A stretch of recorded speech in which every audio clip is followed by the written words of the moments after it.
Hello everyone, welcome to Arun Chauhan study. तो आज हम देखने वाले हैं JNV क्लास नाइन्थ जो कि प्रपोजिशन यूज़ ऑफ प्रपोजिशन का जो इंग्लिश का चैप्टर 1 है। आज हम स्टार्ट करने वाले हैं। तो चलिए आइए स्टार्ट करते हैं। तो प्रपोजिशन का यूज़ कैसे, कहाँ और कैसे किया जाए, इस वीडियो में हम ये देखने वाले हैं। तो चलिए स्टार्ट करते हैं। तो बेसिकली प्रपोजिशन होता क्या है वो देखते हैं सबसे पहले कि प्रपोजिशन होता क्या है। तो चलिए स्टार्ट करते हैं। तो प्रपोजिशन, तो देखिए यहाँ पे आपको डेफिनेशन दिखाई दे रही है प्रपोजिशन की कि प्रपोजिशन क्या होता है। तो preposition are the part of the speech that show the relation of noun और pronoun with other words in sentence on in to after with etc. तो प्रपोजिशन क्या होती है? ये पार्ट ऑफ स्पीच होती है जो कि शो करती है रिलेशन ऑफ नाउन और प्रोनाउन, यानी कि नाउन और प्रोनाउन के बीच में क्या रिलेशन है वो ये शो करती है with the other word in the sentence के अंदर, जैसे कि ऑन, इट, आफ्टर, विथ लगा के। ठीक है, तो जैसे एग्जांपल हमें दिया गया है, there is a painting on the wall. तो आपको यहाँ पे ये ऑन दिखाई दे रहा है। ऑन जो ये क्या कर रहा है, जो नाउन और प्रोनाउन को क्या कर रहा है, शो कर रहा है। ये नाउन और प्रोनाउन का या जोड़ने का काम कर रहा है। ये पार्ट ऑफ स्पीच का रिलेशन बता रहा है। जैसे Shilpa is very small her home, यानी कि Shilpa is very smart at her home work, यानी कि शिल्पा जो है बहुत ही स्मार्ट है अपने काम में। ठीक है, Geeta lives in New Zealand, Geeta कहाँ पे रहती है? न्यूजीलैंड में रहती है। तो इसकी प्रोपोजिशन हो जाएगी इन। तो चलिए ऐसे ही आपको एग्जांपल, चलिए आइए देखते हैं कि क्लासिफिकेशन कैसे किया गया है प्रोपोजिशन का। ठीक है, तो क्लासिफिकेशन ऑफ प्रोपोजिशन, तो क्लासिफिकेशन ऑफ प्रोपोजिशन का क्लासिफिकेशन कैसे किया गया है? क्लासिफिकेशन ऑफ प्रोपोजिशन, तो प्रोपोजिशन क्या होता है? तो प्रोपोजिशन में मैंने अभी बात है proposition can be broadly classified into main categories. कौन सी कैटेगरीज? एक सिंपल प्रोपोजिशन और दूसरा है आपका एक सैम्पल प्रोपोजिशन और दूसरा है आपका कंपाउंड कंपाउंड प्रोपोजिशन। ठीक है, तो सिंपल प्रोपोजिशन क्या होता है? पहले हम सिंपल प्रोपोजिशन को देख लेते हैं, इसमें क्या होता है। तो सिंपल प्रोपोजिशन में आपका जो सिंपल प्रोपोजिशन आपकी होती है, simple proposition are the basic fundamental words which are not formed by any words which are use to denoted place, time, etc and action. तो सिंपल प्रोपोजिशन क्या होती है? जी एक ऐसी सिंपल प्रोपोजिशन बेसिकली क्या होती है? फंडामेंटल जो words are not form by any other words which are use to denote place and time, यानी कि प्लेस और टाइम को डिनोट करने के लिए यूज में आते हैं। प्लेस और टाइम, जैसे कि एट यानी कि कहीं पर हैं तो हम एट का यूज़ करेंगे। प्लेस है कोई तो इनका यूज़ करेंगे। ऐसे ये प्रोपोजिशन होती है, इनके डीपली हम स्टडी करेंगे कंपाउंड में। कंपाउंड प्रोपोजिशन, अब कंपाउंड प्रोपोजिशन क्या होते हैं इसका देख लेते हैं। कंपाउंड प्रोपोजिशन क्या होती है? These are the generally form by adding prefix such as a which means not, such as a which means not, b which means by, to be simple proposition। यानी कि जो आपकी a है which is means not और b means it is by। ठीक है, ये ऐसे आपको याद रखना है। जैसे यहाँ पे लिखा है above, about, across, along, among, against, ये प्रपोजिशंस होती हैं जो कि आप यूज़ करते हैं। चलिए आइए अब यूज़ ऑफ प्रपोजिशन का देखते हैं। यूज़ ऑफ प्रपोजिशन, ठीक है, तो चलिए स्टार्ट करते हैं यूज़ ऑफ प्रपोजिशन। ठीक है, तो यूज़ ऑफ प्रपोजिशंस में प्रपोजिशन ऑफ टाइम, सबसे पहले हम क्या देखेंगे? प्रपोजिशन ऑफ टाइम को देखेंगे। तो यूज़ ऑफ प्रपोजिशन सबसे पहले यूज़ ऑफ टाइम, हमें टाइम क्या, जब हमें टाइम का कोई भी सेंटेंस दिया होता है, जैसे कि टाइम में आपका अप्रैल या मंथ, जून, जुलाई एटसेट्रा जो आपको गिवन होते हैं उसके लिए देखते हैं। तो ये नाउन बेसिकली कैसे वर्क करते हैं ये देखेंगे। These are the used with words express time to denote with action took place, यानी कि क्या होता है टाइम को, ये टाइम के यूज़ में आती है। जैसे कि इन हो गया आपका, इन हो गया और ऑन हो गया और एट हो गया। ठीक है, इन और एट, ठीक है, तो इन इन ठीक है, और क्या हो गया आपका, फिर फ्रॉम टू है, फिर सिंस है, फॉर है, बाई है, फिर हम देखेंगे use of proposition of place. ठीक है, पहले हम टाइम के बारे में पढ़ लेते हैं, use of proposition of time. ठीक है, चलिए आइए टाइम के बारे में पढ़ लेते हैं, टाइम के बारे में। फिर टाइम के बारे में फिर हम आगे देखेंगे प्रोपोजिशन ऑफ प्लेस के बारे में, प्रोपोजिशन ऑफ पोजीशन के बारे में, position some other important proposition देखेंगे। ठीक है, इस वीडियो में। ठीक है, तो चलिए फिर हम एक्सरसाइज को डिस्कस करेंगे। तो चलिए प्रोपोजिशन ऑफ टाइम को देख लेते हैं। तो पहले हम इनका प्रयोग, सबसे पहले इनका प्रयोग देखते हैं। तो in it is used with a large period of time such as month, year and century year. देखिए इनका प्रयोग कब किया जाता है, जब हम लार्ज पीरियड की बात करें। किसकी बात करें? लार्ज पीरियड की बात करें, जैसे कोई मंथ है या सेंचुरी है या फिर ईयर है, यानी कि कोई महीना है, साल है, सदी है, उसके लिए प्रयोग करते हैं। जैसे कि यहाँ पे दिया गया है इन अप्रैल।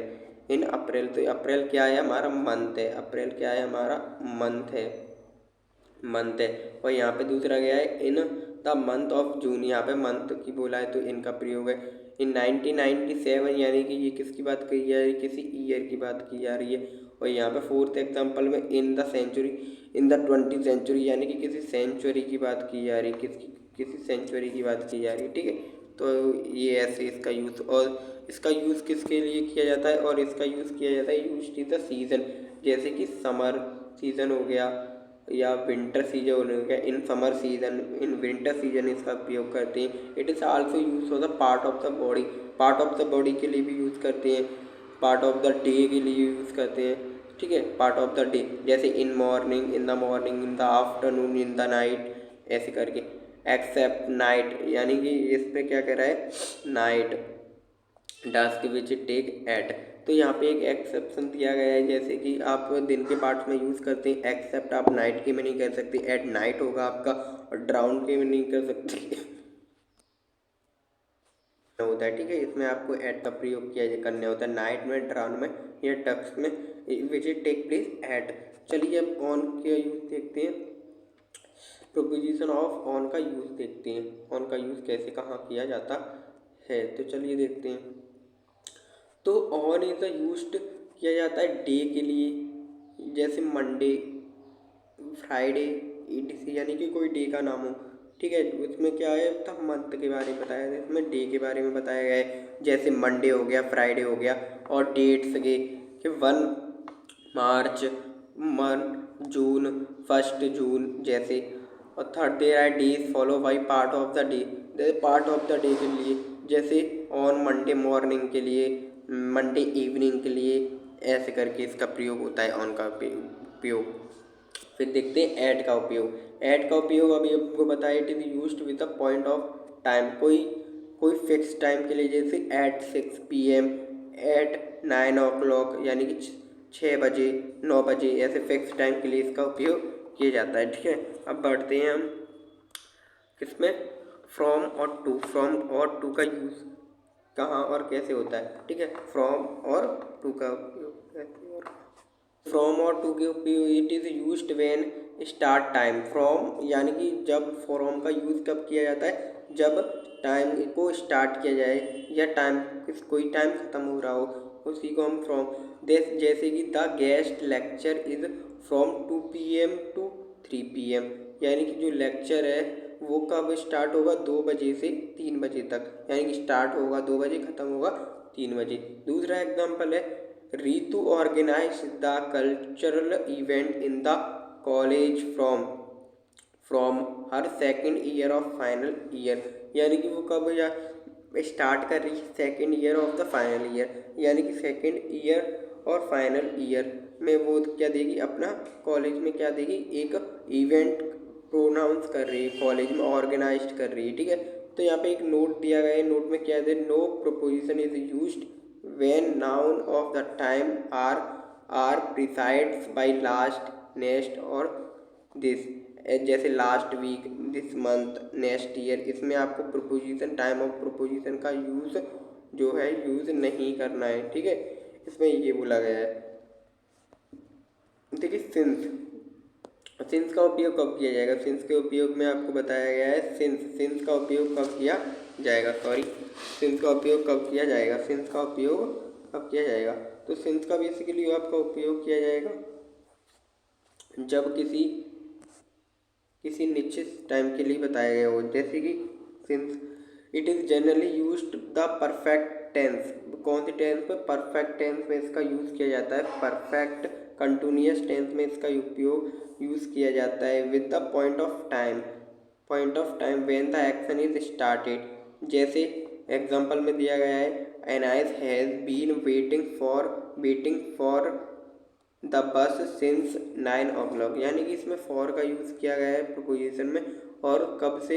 9 बजे से। यानी कि कोई ये टेंस आप देखें तो परफेक्ट टेंस में यूज़ होगा और परफेक्ट कंटिन्यूअस में। तो यहाँ पे आपको दिखाई दे रहा होगा ये परफेक्ट टेंस है, ठीक है। परफेक्ट टेंस में इसका यूज़ किया गया है 9 o'clock, फॉर 9 o'clock, ठीक है। We have been living her since 2022, ठीक है। तो इसमें क्या कह रहा है, इसमें इसका यूज़ किया गया है परफेक्ट कंटिन्यूअस टेंस में इसका उपयोग किया गया है।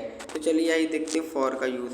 फॉर के यूज़ में क्या दे रहा है, फॉर का यूज़ कब किया जाता है? जो फॉर का यूज़ किया जाता है परफेक्ट टेंस में और परफेक्ट कंटिन्यूअस टेंस में with the time of period total during of the action continue. जब कोई कंटिन्यू चल रहा हो कोई ड्यूरिंग एक्शन, जैसे Anais has been waiting for the bus half an hour, यानी वो हाफ एन आवर से वेटिंग कर रहा है, ठीक है।